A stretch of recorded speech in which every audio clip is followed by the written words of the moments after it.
नमस्कार, विकास समाचारमध्ये आपले स्वागत। ट्रकची धडक वाचवताना तरुण वैतरणा नदीत पडून वाहून गेला। मुंबई अहमदाबाद महामार्गावर रविवारी रात्री वाहतूक कोंडी झाली होती। त्यामुळे दुर्वेसवरून मस्तान नाक्याकडे पायी चालत जाणारा एक तरुण ट्रकची धडक वाचवण्याच्या प्रयत्नात पुलावरून वैतरणा नदीत पडल्याने वाहून गेला। रविवारी रात्री 12 वाजण्याच्या सुमारास ही घटना घडली। चिंचणी येथे राहणारा कैलाश मडवे असे हा तरुण महामार्गावर वाहतूक कोंडीत अडकल्याने वाहतूक कोंडीची माहिती घेण्यासाठी दुर्वेस गावच्या हद्दीतील वैतरणा नदीवरील पुलावरून मित्रासोबत चालत निघाला होता। त्यावेळी विरुद्ध दिशेने भरधाव वेगाने ट्रक आला होता।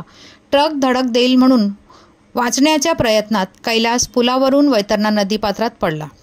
कैलास चिंचणी गावातील आपल्या मित्रासोबत एकविरा देवीच्या दर्शनाला गेला होता। परतीच्या प्रवासादरम्यान रविवारी रात्री 12 वाजण्याच्या सुमारास मुंबई अहमदाबाद महामार्गावर दुर्वेस गावाच्या हद्दीतील वाहतूक कोंडीत त्याची कार अडकली होती।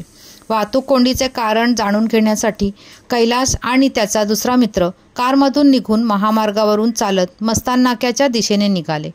वैतरणा नदीवरील पुलावर पोहोचला असता विरुद्ध दिशेने भरधाव वेगाने आलेल्या ट्रकची धडक बसेल या विचाराने कैलास पुलाच्या कठड्याजवळ जाण्याचा प्रयत्न करताना कठड्यावरून नदीपात्रात पडला। वैतरणा नदी इशारा पातळीवर वाहत असल्याने कैलास पाण्याच्या प्रवाहात वाहून गेल्याची भीती व्यक्त केली जात आहे। घटनेची माहिती मनोर पोलीस आणि महसूल विभागाच्या नियंत्रण कक्षाला मिळाल्यानंतर पोलिसांनी घटनास्थळी भेट दिली। रात्रीची वेळ असल्याने शोधकार्य आज सोमवारी सुरू केले जाणार असल्याची माहिती मनोर पोलिसांनी दिली। धन्यवाद। वसईहून मी शहनाज शेख, विकास समाचार। चॅनलला लाईक, शेअर, सबस्क्राईब जरूर करा।